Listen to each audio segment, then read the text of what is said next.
Good evening student.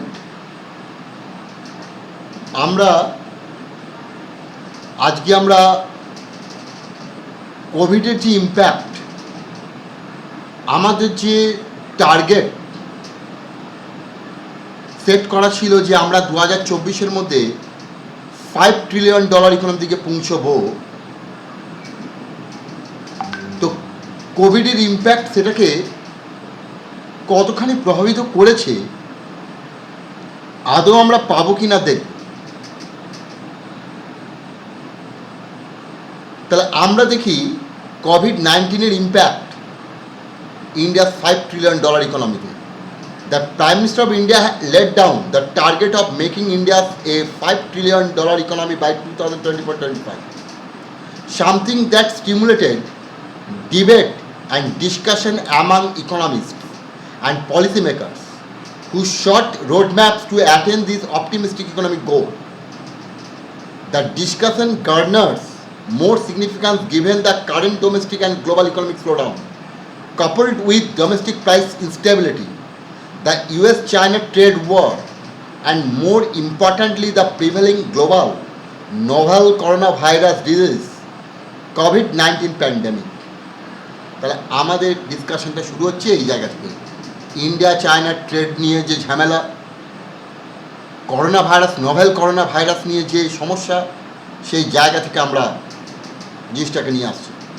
The unprecedented economic and medical challenges adversely impacted production, employment, and national economies and global trade.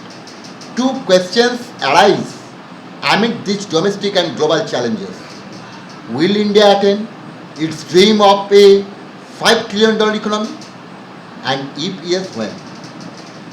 প্রথম প্রশ্ন, যে এই পরিস্থিতিতে India তার স্বপ্ন $5 ট্রিলিয়ন ইকোনমিতে পৌঁছতে পারলে কবে? What should be done to propel India's economy to the $5 trillion gross domestic product club? এই যে $5 ট্রিলিয়ন ক্লাবে পৌঁছতে জন্য কি করা উচিত ইন্ডিয়ান ইকোনমি? তাহলে দুটো জায়গা আমরা হিট করছি। তোমাদের এটা ইন্টারভিউ, ইউপিএসসি, WBCS, সেখানে মেন্সের পরীক্ষায় ইভেন ইন্টারভিউ তোমাদের কিন্তু ভীষণ ভীষণ কাজে লাগবে। The union government announced reforms and stimulus packages to address macroeconomic setbacks. They are, however, primarily considered a redressor for supply shock than for the demand shock that India currently faces. A counter argument to this is from J.B. Say's law, একজন বিখ্যাত economist J.B. Say। তার বক্তব্য ছিল supply create its own demand. তাহলে union government কী করেছে? Announce reforms and stimulus packages to address macroeconomic setback. Macroeconomic ক্ষেত্রে যে উৎপাদন কমে যাওয়া, আনএমপ্লয়মেন্ট বেড়ে যাওয়া, এই যে জায়গাটা, এইখানে তার জন্য গভর্নমেন্ট একটা স্টিমুলাস প্যাকেজ দিচ্ছে। That however primarily considered a redresser for supply shock. সাপ্লাইয়ের ক্ষেত্রে যে ধাক্কা আছে, উৎপাদন কমে যাওয়া, উৎপাদনকে চালু রাখা, যোগানটাকে বাড়ানো, এই জায়গাটাকে দিচ্ছে for the demand shock that India currently faces. অর্থাৎ ডিমান্ড শকের চাইতে সরকারি স্টিমুলাস রয়েছে সাপ্লাইয়ের দিক থেকে দেখা। কিন্তু আমাদের জেবি সের বক্তব্য হচ্ছে একটা বিখ্যাত statement, supply create is own demand. J B বলছেন যোগান হবে কেন? কারণ চাহিদার জন্য। ব্যাপারটা কেমন? সহজভাবে বললে কেমন? একজন চাষির সুস্থভাবে খেয়ে পড়ে বেঁচে থাকার জন্য দরকার 10 কিলো চাল, কিন্তু সে তৈরি করেছে 50 কিলো চাল। তাহলে 10 কিলো তার নিজের লাগবে প্রয়োজনে, তাহলে সে কেন 50 কিলো তৈরি করলো? তার কারণ তার নিজের চাহিদা আছে। কিসের চাহিদা? তার চাহিদা আছে কাপড় জামা, তার চাহিদা আছে ওষুধপত্র, তার চাহিদা আছে আনুষঙ্গিক বেঁচে থাকার জন্য দ্রব্য। তাহলে সেইগুলো পেতে গেলে তাকে চাল দিতে বিক্রি করতে হবে, চাল দিয়ে সেগুলো নিয়ে আসবে। তাহলে তার চাহিদা আছে বলেই সে সাপ্লাইটা করছে বা উৎপাদন করছে। Stimulus and resultant growth in certain productive sector is expected to create demand in the economy at large and lift up the overall economic growth trajectory. তাহলে stimulus and resultant growth in a certain productive sector, তাহলে উৎপাদনশীল sector যদি supply creates in own demand, তাহলে যোগান তার নিজেই চাহিদার পথ তৈরি করবে, তাহলে চাহিদাটা বাড়বে, ইকোনমিক গ্রোথকে আপলিফ্ট করবে। This justifies the effectiveness of government supply side stimulus to revive demand and in turn the economy. It is necessarily to empirically diagnose India's growth pattern to meet the ambitious objective of $5 trillion GDP from the current level of 2.9 trillion in 2019-20. 1920 তে আমাদের economy 2.9 trillion. In this direction, the GDP growth trajectory and pandemic's impact on it are analyzed. Analysis and results. The latest GDP estimate for the current 2019-20 year and exchange rate of rupees অর্থাৎ 70.339 অর্থাৎ 70.39 পার dollar, অর্থাৎ $1 equal to আমাদের exchange rate, average exchange rate 70.39 2019-20 yield a 2.9 trillion GDP. This has to touch the 5 trillion level by 2024-25 within 5 years. তাহলে touch করতে হবে এখানে, এই জায়গা থেকে। This implies extended adjusted compound annual growth CAGR of about 13.5%। একটু আগে আমরা যেটা দেখলাম 11.5, প্যান্ডেমিকের ফলে এটা আরও 2% বাড়াতে হয়েছে 13.5। কম্পাউন্ড অ্যানুয়াল গ্রোথ রেট দরকার, ক্লোজ টু নীতি আয়োগ's projections of 11.5%. It must be heeded however that this estimation of desired growth rate অর্থাৎ আমাদের compound annual growth rate to attain GDP objective is devoid of the COVID-19 impact. যদি এটা করতে পারি তাহলে আমরা COVID-19 ইম্প্যাক্টকে কাটিয়ে নেব। In fact the ambitious target of $5 trillion GDP was set prior to COVID-19 pandemic. COVID-19 pandemic শুরু হওয়ার আগেই কিন্তু আমরা এই টার্গেটটাকে সেট করেছিলাম। The onslaught of COVID-19 এর যে ধ্বংসাত্মক কাজ, followed by the nationwide lockdown in the first quarter of 2020 has made India's $5 trillion GDP target surreal. একবারে তলানিতে নিয়ে চলে গেছে। Global uncertainty disrupted trade and spiking the exchange rate to 77 from 70.39 per dollar. তাহলে বর্তমানে এটা দাঁড়িয়েছে 77 টাকা সমান $1, আর যদি 70 টাকা 39 পয়সা সমান $1। তাহলে exchange rate spike. Amid macroeconomic shocks and uncertainties, many national and international institutions and rating agencies have released revised GDP growth forecast for 2020-21. Standard & Poor's Global Inc., Fitch Solutions Inc., the World Bank and the Reserve Bank of India released negative growth projection between -1.5 and -5%. বাবু প্যান্ডেমিকের তাহলে 5 trillion আমরা পাবো কিনা? Negative growth projection. Moody's Investors Service Inc.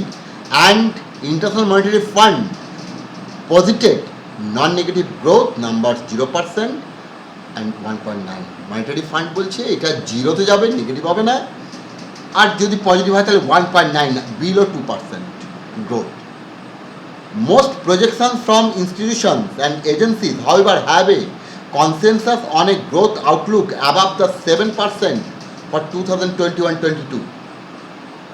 তাহলে বেশিরভাগ projection হচ্ছে 21-22-তে এটা 7% যাবে।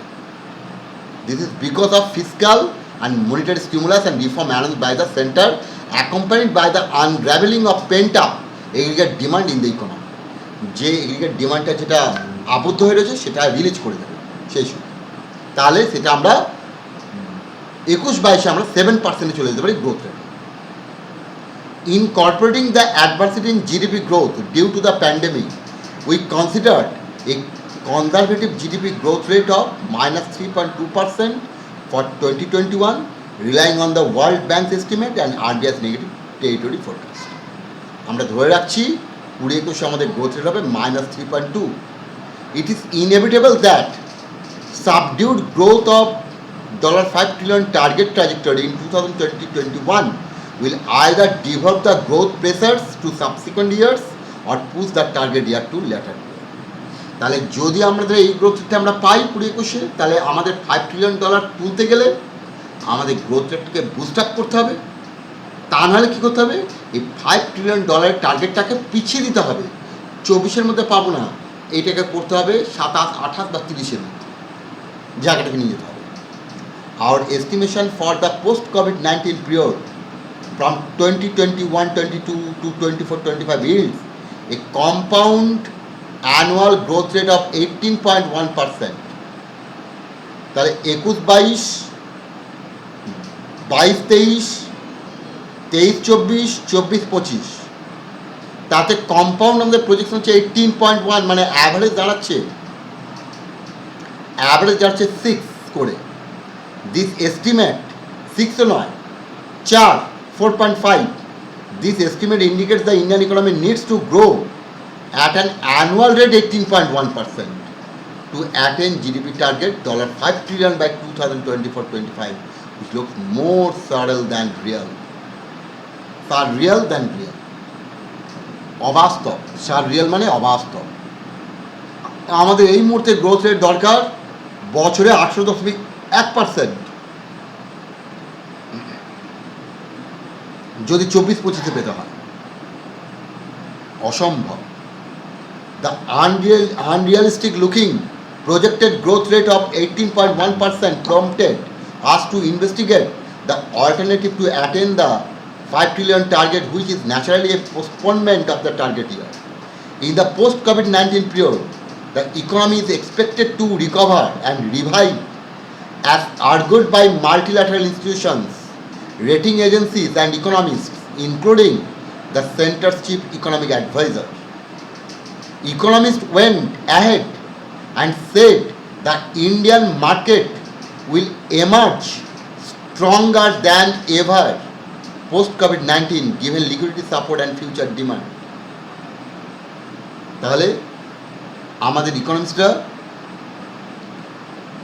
আমাদের কোভিডটা কাটিয়ে ওঠার পর কিন্তু একটা বৃহৎ ইকোনমি, একটা স্ট্রং ইকোনমিতে পরিণত হবে। তার কারণ তার stimulus package. This revival is attributable to stimulus and reforms announced by the Center for all productive sectors. These stimuli and reforms may attract investment and growth in productive sectors and primarily include কোন ক্ষেত্রে আমরা গ্রোথটা পাবো? Labour and insolvency and bankruptcy code reforms, a change in micro, small and medium enterprise definition, credit guarantees, privatization of public sectors, additional budget allocation to the National Rural Employment Guarantee Schemes, agriculture produce market committee reform, contract farming. এইগুলোতে যদি আমাদের investment আসে, এইগুলো যদি আমরা reform করতে পারি, তাহলে কিন্তু আমরা একটা স্ট্রং ইকোনমিতে এমার্জ করব এবং আমরা অনতি বিলম্বেই ওই জায়গাটা ছুঁব। Many state level package announcement. The effectiveness of these stimuli and reform, however, depend on that implementation and thus remain debatable.